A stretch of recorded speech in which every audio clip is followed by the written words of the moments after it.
Quiero que pongamos la fotografía de los voy a tumbar, porque es que se ha conocido que la registraduría ya admitió el comité de referendo para tumbar el acuerdo de paz con las FARC en el 2016. Y esto sí que le favorece al señor de la finca y a muchos otros. Y ellos sí que están felices si esto se da. Y ya está en marcha el comité de referendo para tumbar el acuerdo de la paz con las FARC en el año 2016.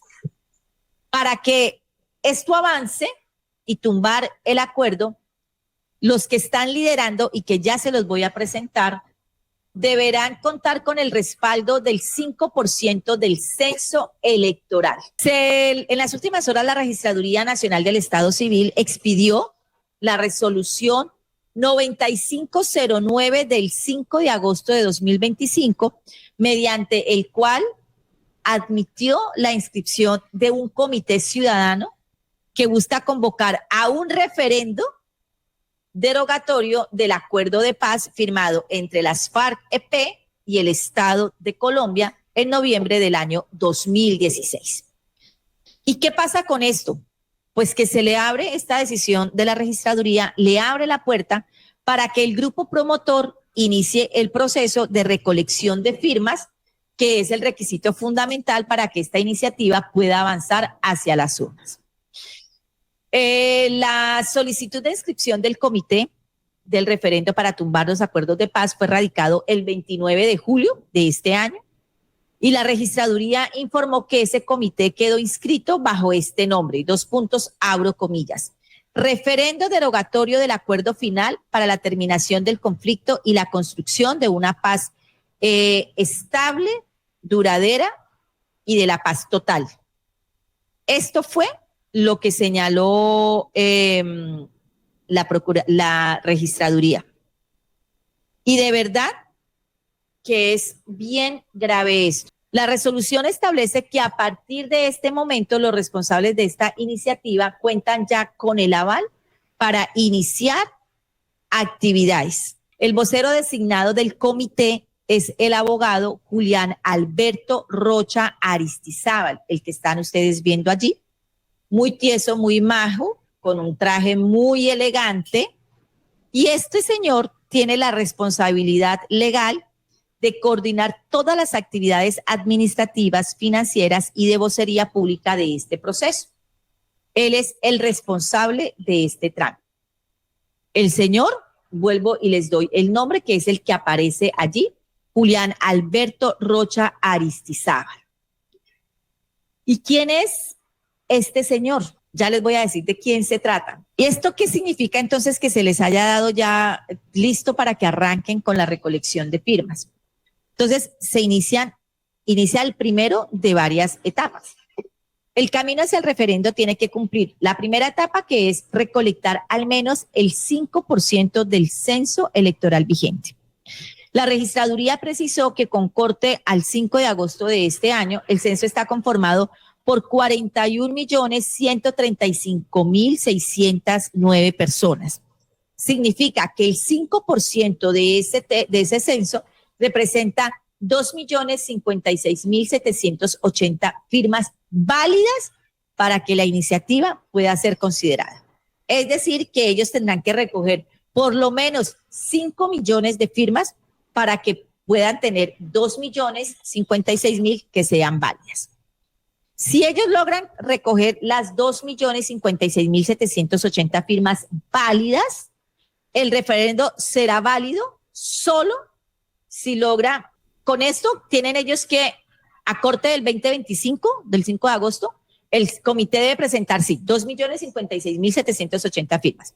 En caso de superar esa fase, el referendo solo será válido si logra la participación del 25% del censo electoral. Es decir, que después de presentar las firmas, se llame a la votación y tienen que mínimo votar 10.280.000 votantes para que el referendo sea una realidad y se tumben los acuerdos de paz.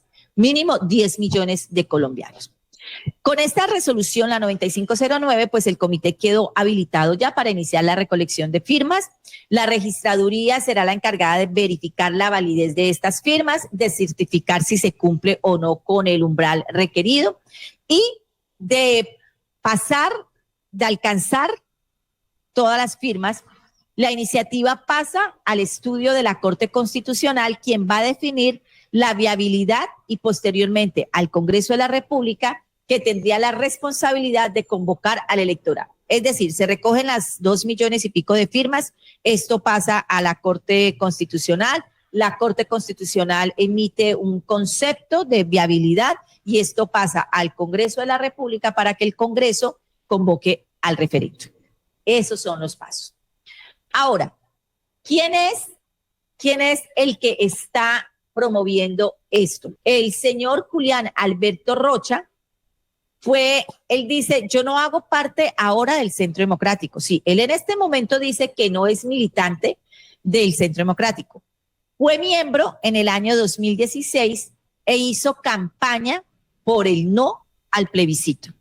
Este es un hombre del uribismo que siempre se ha opuesto al proceso de paz y que con el no al plebiscito, lo que no hizo el gobierno de ese momento, Santos, que se confió, fue que contaron con todos los recursos financieros para hacer la campaña por el no. Además, utilizaron todos los argumentos, hasta los más increíbles, los más ridículos, pero que la gente les comió cuento, como el famoso rayo homosexualizador.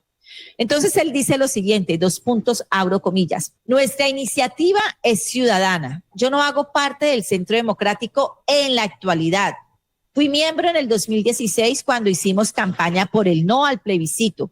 Esta es una iniciativa ciudadana, no tengo apoyo de nadie, no tengo respaldo financiero ni económico de nadie, respetaremos los topes de financiación y vamos a jugar las reglas del Estado de Derecho de la democracia. La pregunta es, dice que no tiene un solo peso. ¿Quién le va a financiar? Porque recoger firmas, una campaña por firmas, es bien costoso. Y los argumentos de él son los siguientes, 2 puntos, abro comillas. Lamento que internacionalmente tengan tanto apoyo porque internamente no lo tienen. La comunidad internacional tiene la posibilidad de copiar nuestros errores, pero el pueblo colombiano tiene la libertad y la capacidad de enmendarlos. A diferencia de lo que dicen, la implementación de los acuerdos fue un fracaso institucional y presupuestal. Claro, señor, que fue un fracaso, porque es que desde el gobierno de Duque, estando en campaña con el señor de la finca, que hoy está condenado y que además tendría presuntamente tendría nexos con paramilitares, pues se dedicaron a hacer trizas el acuerdo de paz y no permitir su implementación. Y claro que no se han implementado. Y claro que están matando líderes sociales porque es que no quieren que haya proceso de paz. Y claro que quieren tan convenientemente tumbar los acuerdos de paz porque ya que no han podido tumbar la JEP, pues tumbando el proceso de paz, pues tumbarían la JEP. Porque la Jurisdicción Especial para la Paz es un componente de justicia transicional creado en nuestro país como resultado del acuerdo de paz entre el gobierno y las FARC-EP. ¿Sí ven cómo se ajusta todo esto, este rompecabezas? Porque Álvaro Uribe viene diciendo hay que tumbar la JEP, hay que tumbar la JEP, hay que tumbar la JEP. Y como cada día la Jurisdicción Especial para la Paz gana mayor credibilidad entre los colombianos, entonces sale una fichita de ellos, uno que les hizo campaña para el no, uno que es uribista dijo, listo, soy abogado, montemos un referendo y la tumbamos por referendo. Claro, porque lo que quieren es seguir ocultando la verdad, que aquí no haya verdad. Recordemos que el principal objetivo de la Jurisdicción Especial para la Paz es juzgar los crímenes más graves y representativos cometidos en el marco del conflicto armado, garantizando los derechos de las víctimas a la verdad, la justicia y la reparación. Y aquí no quieren que haya ni verdad, ni justicia y mucho menos reparación. La Jurisdicción Especial para la Paz funciona como parte del sistema integral de verdad, justicia y reparación y no repetición. La JEP fue creada por el Acto Legislativo 01 de 2017, que modificó la Constitución Política de Colombia para incorporar el sistema integral de verdad, justicia, reparación y no repetición. La Ley 1922 de 2018 estableció las reglas de procedimiento para la JEP. La Ley 1820 de 2016 trata sobre amnistías e indultos. Y la Ley 1597 de 2019 es la ley estatutaria de la Administración de Justicia en la Jurisdicción Especial para la Paz. Hoy, este señor, a nombre del uribismo, así él diga que no, quiere tumbar la JEP. Porque así como tumbaron, así como se accidentó el avión de Pedro Moreno, así como Pedro Juan Moreno, así como se cayó el avión, se accidentó el avión de Pedro Juan Moreno, y con él se fue la verdad sobre los nexos de la gobernación de Antioquia, las convivir con los paramilitares, se murió él, se cayó el avión y se murió la verdad. Así quieren ahora tumbar los diálogos de paz, el proceso de paz, para tumbar la Jurisdicción Especial para la Paz. Esa es la gravísima realidad que hoy tenemos. Vamos a ver, ya es una realidad. Vamos, no nos demoramos. Por eso, mucho cuidado a la hora que ustedes firmen en la calle cualquier documento. Yo, por decisión propia, decidí nunca más volverle a firmar nada a nadie en la calle. Y si eventualmente lo hago, reviso, leo el encabezado, veo qué dice, leo la letra chiquita, la letra menuda, le pregunto a la persona que está recogiendo las firmas si saben para qué es eso, si me puede explicar para qué me están pidiendo la firma. Si usted quiere firmar algo, pregunte, pero si usted es de los que va caminando y llega un muchacho, llega una muchacha muy querida con cara de cansancio, por favor, regáleme la firma. No. Si usted no está 100% confiado de para qué es esa firma, no firme. Porque hay veces le meten no, esta firma es para pedir ayuda por los niños de Palestina. Y resulta que lo engüesaron porque no es para eso, sino para o un tema político o la firma para un candidato o para el referendo para tumbar el proceso de paz. Miren, el proceso de paz tiene muchas dificultades y tuvo algunas cosas que pueda mucha gente decir, es que no, es que cómo, pueda tener todos los errores que ustedes quieran, pero si hay algo que hay que destacarle a la jurisdicción, al proceso de paz, es la creación del sistema del sistema integral de verdad, justicia, reparación y no repetición. Si hay algo a lo que hay que salvar, blindar, cuidar como la niña de nuestros ojos, es este sistema de verdad. Es cuidar y proteger la Jurisdicción Especial para la Paz, que se divide en diferentes salas y secciones, que nos ayuda también con la Jurisdicción Especial para la Paz. También tuvimos la Comisión de la Verdad. Y con la Comisión de la Verdad nos dimos cuenta de los horrores, tanto de los paramilitares como de la guerrilla, de las FARC. Aquí no se salvan. Y esto es lo que hoy quiere tumbar esta gente. Así que si se los encuentra en la calle y le van a decir, vamos, por favor, fírmanos para, ellos le van a sacar a usted, van a decir, para que nunca más vuelvan a reclutar los niños, para tumbar los procesos, para hacer que los que están hoy en el Congreso, los guerrilleros que están en el Congreso no vuelvan al Congreso. Ellos ya no van a volver al Congreso a menos que se hagan a elegir ya en elección popular por voto. Ya ellos hasta este periodo constitucional les quedaron las curules para ellos, para los de las FARC, ya en las próximas elecciones, para el próximo periodo legislativo, ellos ya no van a tener la silla propia, sino que les toca salirse a la calle, a hacer campaña y hacerse elegir. Entonces, si les van a decir, vea, para que ellos no sigan en el Congreso porque ellos les regalaron las curules, no, ya las curules de ellos se acaban. Entonces, mucho cuidado a la hora de ustedes firmar. Toda esta hora al padre huérfano, nuestra conciencia social, porque si hay una persona que de verdad le haya apostado al proceso de paz del año 2016, que se haya puesto la camiseta y que siga con esa camiseta puesta por la paz, es el padre huérfano. Y me parece muy importante, padre, saber cuál es su pronunciamiento, su opinión respecto a lo que hemos conocido que ya es realidad, o sea, ya está avalado, ya salgan a recoger firmas por parte de un abogado uribista que fue el mismo que hizo la campaña del no al plebiscito y que ahora busca tumbar el proceso de paz del 2016 y con eso tumbar la Jurisdicción Especial para la Paz. Buenos días, padre. Muy buenos días, María del Pilar. Buenos días para Jota y a todas las personas que están conectados a esta hora. Pues mire, esto no me sorprende, la verdad, porque Colombia tiene enemigos de la paz, no de ahora, no no es de ahora. Colombia ha tenido enemigos de la paz desde hace muchísimos años, demasiados. Es decir, quiero hacer un histórico desde la época del eh, 52 en adelante, cuando se inician los primeros procesos de paz con las guerrillas liberales de Guadalupe Salcedo. Recordemos que Rojas Pinilla decide hacer una tregua, una amnistía, y desde allí la paz ha tenido enemigos, y eso no es nuevo. Entonces, lo que buscan aquí, de una u otra manera, es captar electoralmente gente que diga yo no estoy de acuerdo con el proceso de paz. Ellos están haciendo la misma estrategia de sacarlos a votar emberracados. Entonces creen que Colombia, o quieren que Colombia siga viviendo un conflicto armado, porque es la ideología de ellos, es la única manera que tienen ellos para poder salir a flote. No tienen más argumentos, porque poco o nada le han presentado al país propuestas serias realmente en materia de infraestructura, en materia agrícola, en materia de empleo, en materia de salud, en materia laboral.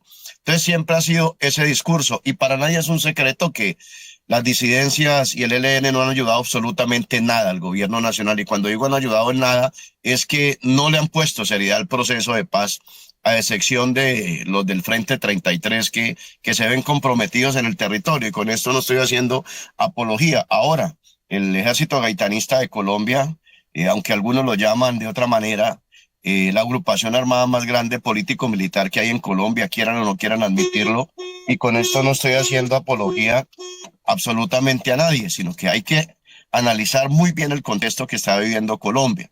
Entonces, lo que ellos están buscando es un protagonismo, pero llamar la atención de la gente para que digan no está pasando nada con los acuerdos de La Habana fracasaron. Sí, es cierto que los acuerdos de La Habana no están cumpliéndose en su totalidad, y que especialmente desde el gobierno de Iván Duque se empezaron a echar para atrás cuando el ministro Londoño dijo que había que hacer trizas la paz. Pero yo sí le quiero hacer una pregunta a los colombianos, hagan un análisis de cuántos militares ingresan por año al hospital militar, desde ahí nomás. Hagan ese análisis y hagan un paralelo desde gobiernos anteriores, desde Uribe, pasado por Santos, pasado por Pastrana, pasado por el propio Iván Duque. Hagan ese análisis y hagan un análisis de cuántas tomas guerrilleras a los diferentes municipios en Colombia han surgido hasta ahora, pero desde los gobiernos anteriores. Cuando uno saca ese análisis, dice, el proceso de paz de La Habana está funcionando, no en su totalidad.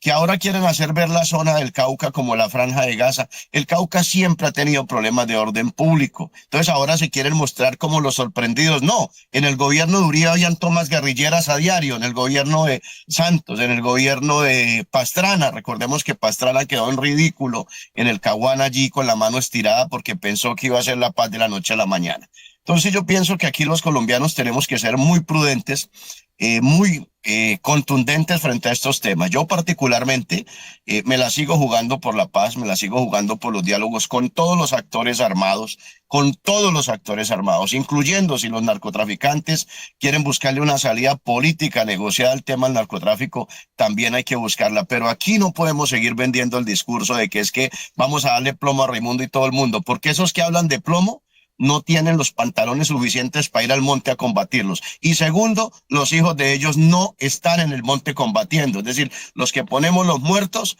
somos nosotros, los colombianos de a pie. Aquí es una guerra de clases ya. Aquí no hay otra cosa. Aquí ya hay una guerra de clases que un sector minoritario del país de extrema derecha quiere digamos, como inculcar en Colombia. Esa es una realidad, María del Pilar. Y mire, padre, hay un tema muy complicado porque tenemos ahora la noticia y ya van a empezar a salir a recoger las firmas para tumbar el proceso, el acuerdo de paz.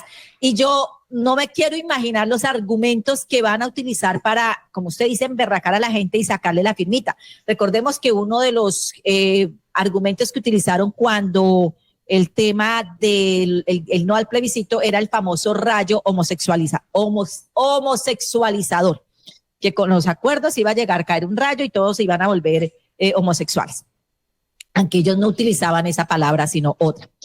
Pero ahora, si usted escucha, padre, si uno escucha el relato, la narrativa de Abelardo de la Espriella, si uno escucha la narrativa de Vicky Dávila, si uno escucha la narrativa de los precandidatos del uribismo, si uno escucha la narrativa de Zapateiro, aunque les tengo noticia de Zapateiro, si uno escucha la narrativa, solo por mencionarles algún, y de Juan Carlos Pinzón, quien también siempre estuvo en oposición a los acuerdos de paz, pues entonces uno alcanza a dimensionar, padre, qué es lo que están buscando. Pareciera que todos quisieran acabar de una con el proceso de paz que ya está firmado. Pero aquí lo que yo veo con lo que vimos ahora del tema de los hermanos Angulo Osorio, empresarios que ya están condenados por el asesinato de Jesús María Valle y que tienen también otras condenas por paramilitarismo, aceptaron ante la JEP que en el gobierno de Álvaro Uribe Vélez como gobernador de Antioquia recibieron, la gobernación sabía todo lo de las masacres, recibían la información, la gobernación recibía la información de ellos y de la convivir que era un aliado con los paramilitares para poder bombardear. Entonces uno diría, ¿será que detrás de todo esto el gran objetivo es tumbar la Jurisdicción Especial para la Paz? ¿Será que lo que ellos están buscando es que Colombia siga con esa venda en los ojos y que nunca más sepamos, no volvamos a saber qué fue lo que pasó con el tema de los paramilitares y los organismos estatales? Mire, aquí hay algo que es secreto a voces, y es que históricamente, desde la conformación de grupos armados en Colombia, que recordemos que se crean es por la defensa de la tierra, desde las masacres que hacían los policías en esa época, porque era la policía la que hacía esa masacre, pues obviamente el Estado ha trabajado con grupos armados ilegales, eso no se puede desconocer, y máxime durante el periodo de Álvaro Uribe Vélez. Eso quedó demostrado, los nexos de los generales. Lo que pasa es que aquí la justicia no sirve, esa es la realidad. Entonces, cuando se crea una jurisdicción especial para la paz, pues obviamente los que participaron de estos hechos atroces, pues les conviene más a raíz de las condenas mínimas y cuentan la verdad. Pero puede ser una estrategia para acabar la jurisdicción especial para la paz y así dejar al país a oscuras. Ahora, esto del conflicto armado no se va a acabar, María del Pilar. Esto no se va a acabar si no se tiene un buen proceso de diálogo. Esa es la realidad. Si el presidente Gustavo Petro sigue manteniendo a Oti Patiño ahí, fracasa totalmente porque Oti Patiño es un enemigo de la paz, totalmente. Eso quedó evidenciado en los territorios y lo sabemos nosotros. Aquí, ¿qué es lo que hay que hacer en este momento? Seguir avanzando en los territorios, seguir trabajando, seguir haciendo pedagogía con las comunidades. Sabemos que el país está dividido, eso no se puede desconocer, que así como hay 10 millones que quieren a Uribe, hay 10 millones que quieren a Petro. Eso es una realidad. Y aquí tampoco podemos cometer un error y es creernos triunfalistas. Si nosotros no hacemos una lectura correcta del escenario político que está viviendo el país, muy seguramente se puede fracasar. Aquí, ¿qué es lo que hay que hacer? Seguir respaldando los diálogos, seguir respaldando las comunidades y los territorios. A mí que me preocupa, la verdad, que se incremente la violencia, los atentados, que se incrementen las masacres, que se incrementen el asesinato de lideresas y líderes sociales, que se incrementen las persecuciones, porque cada vez que hay elecciones, la extrema derecha muy seguramente comienza a emprender sus acciones y mágicamente empiezan a aparecer los atentados. Entonces, esa es la preocupación que yo tengo, pero no por ello quiere decir que tengamos que dejar de trabajar. Yo sí quiero invitar a todos los colombianos, a la gente que nos está viendo, que nos está escuchando, es que realmente hagamos una reflexión de país, hagamos una reflexión de qué es lo que queremos, porque no podemos seguir dejándole un país a los niños y a los jóvenes en medio de unas confrontaciones absurdas, que un sector del político del país fue el que las creó, porque en el fondo nosotros estamos viviendo lo que vimos en Colombia es por causa del Partido Conservador y parte del Partido Liberal, que se aliaron en otrora para asesinar a Jorge Eliezer Gaitán. Ahí fue, digamos, como esa alianza macabra entre partidos, que es lo que se busca ahora también, hacer alianzas para destrozar lo poco que nos queda a los colombianos y la esperanza de paz. Pero aquí es donde tenemos que ser inteligentes. Nosotros no podemos caer en el juego de ellos, que eso es lo que están buscando, desestabilizar.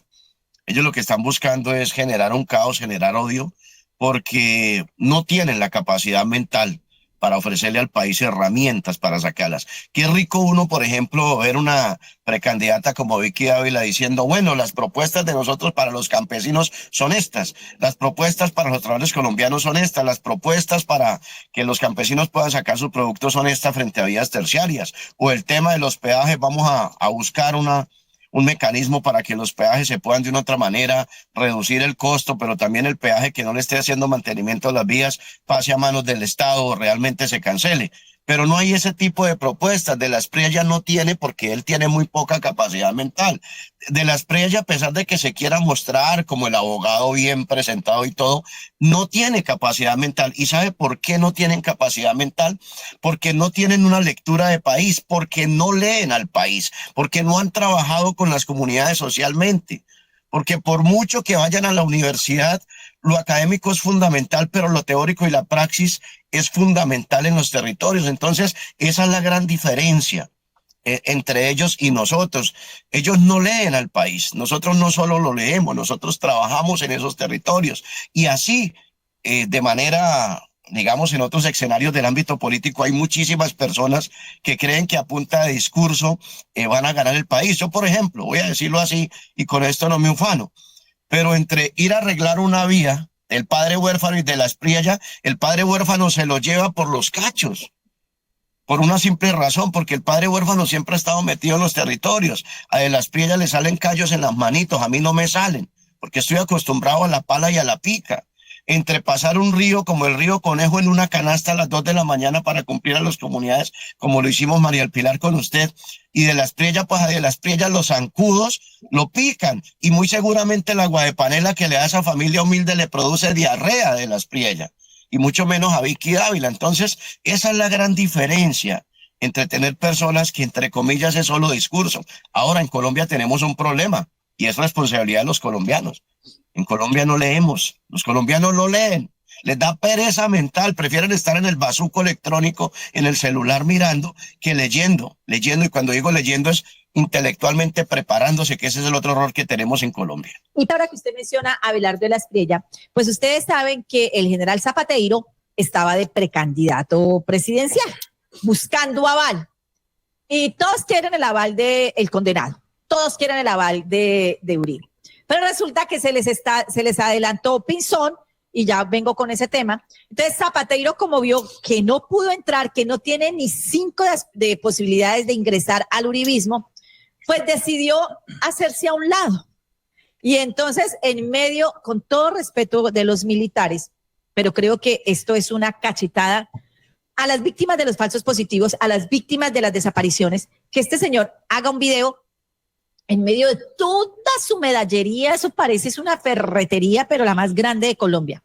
A hablar de política y a decir que le hace un favor a Colombia pensando en Colombia, y entonces va a apoyar a este otro personaje. Ovidio, padre, y quiero que usted, a mí esta presentación de él como ciudadana de a pie me ofende. Los militares tienen todo el derecho a ufanarse de sus medallerías, pero cuando tienen tantos cuestionamientos como este señor, es una burla a las víctimas de este país. Escuchemos a Zapateiro.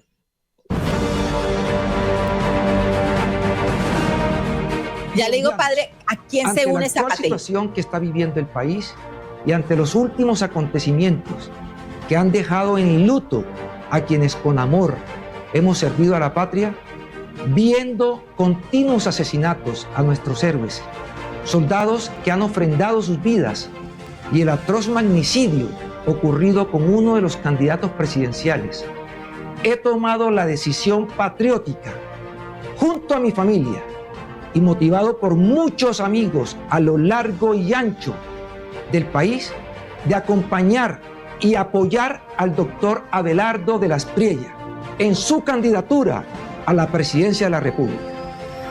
Solo deseo para Colombia lo mejor y he visto en él a una persona con conocimiento, experiencia, con carácter y tomando como base los lineamientos.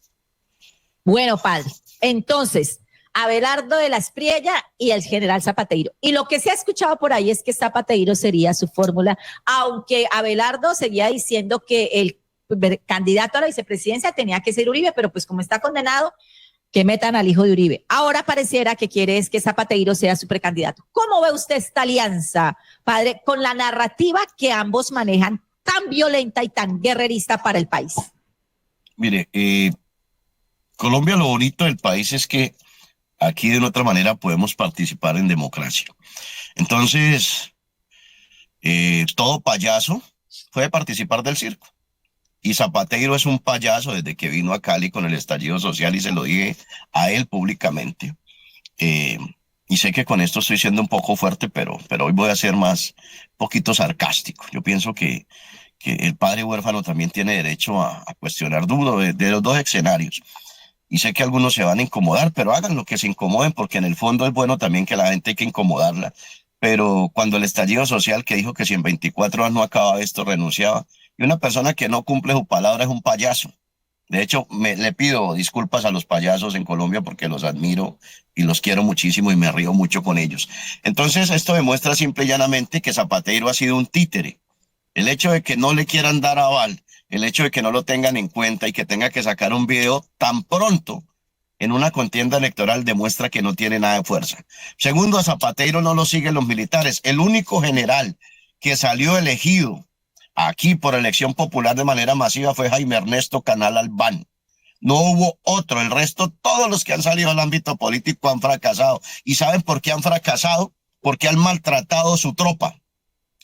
Porque ese cuentico de que mis héroes y mis soldados, eso es mentira. Estos generales, los únicos que les importa es llegar a los rangos altos para obtener beneficios. Para llegar a generar en este país se necesita rosca y pasar por encima del que sea. Eso es una realidad. Entonces Zapateiro no le creen, ni siquiera a sus propios miembros de la fuerza pública. Ahora, el hecho de todas esas medallas que tiene el hombre, a mí me parecería vergonzoso. Vergonzoso sacar toda esa medallería. ¿Sabe por qué? Porque esas latas ya no sirven. Esas latas sirven es después de que usted, primero cuando usted tiene el uniforme, esas latas no le sirven a nadie después de que usted le quita el uniforme. Yo, por ejemplo, yo tengo mi latica de paracaidista y la llevo en el corazón. ¿Cierto? Porque cuando presté servicio militar hice curso de paracaidismo y tuve la dicha de saber lo que es tirarme en un avión en paracaídas y quiero seguirlo haciendo. Pero esa lata a mí ya no me sirve, para la civil no me sirve absolutamente nada. Entonces salir con toda esa mano de títulos ahí, toda esa mano de latas, lo único que le sirve eso es para que la venda por kilo, porque eso ya no le sirve a nadie. Después de que él sale de general ya nadie lo quiere, ya nadie lo quiere tener en las unidades militares, ya nadie le hace caso, o sea, eso es ahí en el momento. Entonces, yo considero que él tiene todo el derecho, pero simple y llanamente sale a acomodarse. Con el mismo discurso, no hizo nada por la tropa, no hizo nada por el ejército, siendo general que tenía el poder y que podía manejar las contrataciones para que a los soldados les llegara buena alimentación. Tuvo que venir este gobierno para darle buena alimentación a los soldados. Porque cuando yo estuve nos daban salchichón podrido, porque era la realidad, y puras lentejas. Nos dejaban hasta 2 o 3 días aguantando hambre en los territorios allá. Entonces ahora viene a ser el salvador del país. Y frente al tema del ministro Pinzón, a ese sí hay que tenerle miedo. A ese sí hay que tenerle cuidado. Porque ese lo único que le gusta es la bala.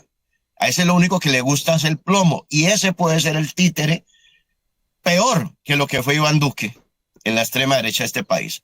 Un bobo cariado mata hasta la mamá, dice un adagio popular. Y en este momento el ministro Pinzón es un bobo cariado. Y a ese sí hay que tenerle prevención. En ese sí tenemos que preocuparnos. Y cuando digo tenemos que preocuparnos es hacer la tarea en los territorios para evitar de que la extrema derecha se quede otra vez con el poder. Si la extrema derecha gana el poder, déjeme decirle que se vienen las masacres, que se vienen nuevos grupos paramilitares en Colombia, se viene una persecución desde los organismos de inteligencia, sacan los libros de perfilamientos y empiezan a asesinar y a meter a la cárcel Si eso llegara a pasar, muy seguramente, y con esto no quiero ser alarmista, se viene un proceso igual que el famoso estado de sitio de Turbay, donde asesinaron gente, donde metían gente a la cárcel, donde la torturaban y la desaparecían. Particularmente yo, si eso llegase a pasar, yo no me voy del país. Yo me quedo peleando aquí en Colombia, luchando, defendiendo lo que tengo que defender sin dar un solo paso atrás. Pero a ese sí tenemos que preocuparnos, ¿sabe por qué? Porque si pasaron por encima de María Fernanda Cabal, que aspiraba a ser presidenta, a mí María Fernanda Cabal la respeto mucho como mujer, como persona, políticamente no es de mi agrado, pero sí hay que reconocerle a la señora Cabal, es que ella desde un inicio ha dado todo por ese partido, pero miren cómo viene una persona de aparecida, de la noche a la mañana, la sacan a ella, que quedó hasta bien bonita con la cirugía que se mandó a hacer, Sí, porque yo sí. tengo que reconocerlo, cambió y quedó muy bien, y lo digo de manera honesta, pero no le dieron el aval a la señora. Entonces, esto quiere decir que aquí no se trata de personas, que aquí se trata de intereses, digamos, personales y políticos, y por eso viene Pinzón, sale abrazado con Álvaro Uribe Vélez, y eso significa que ya hicieron de lado a María Fernanda Cabal. Si María Fernanda Cabal es astuta, inteligente, lo que hace es fraccionar el centro democrático y oponerse, porque es que ya es la tercera vez que la sacan a ella del escenario político. A mí me gustaría tenerla como candidata presidencial, y cuando digo me gustaría tenerla es porque la señora en medio de todo tiene sus capacidades, y en el fondo es una señora extremadamente inteligente, que no aparenta en algunos escenarios, pero la señora es extremadamente inteligente. Ahora, no salgan algunos aquí ahorita a decir, uy, pero es que el padre ya se tiró a la derecha, estaba hablando a María Fernanda Cabal. Aquí hay que darle a la gente lo que es. Al enemigo y al amigo se le reconoce las virtudes, pero también se le reconocen las falencias. Sí, señor, y en el caso de María Fernanda Cabal, ahí es totalmente cierto porque sería la tercera vez, y como lo dije, lo he dicho varias veces, como persona hay que respetarlos a todos, como política tampoco es de mis afectos, pero creo que si hay alguien del Centro Democrático que se merece, y sí sería bueno que saliera para que hacer esa campaña y confrontar de verdad, que ahí sí con argumentos responda a ver cómo es que se va, Claro. cómo es que va a hablar, pero creo que sí, esta ninguneada que le están haciendo a ella, pues a ella, a Paloma Valencia y a Paloma Alguín, porque son tres de las mujeres de ese partido que se han reventado por el partido y por Álvaro Uribe Vélez. Sí. Se han reventado, se aguantaron a Duque, se aguantaron a Zuluaga y ahora se van a tener que aguantar a Pinzón.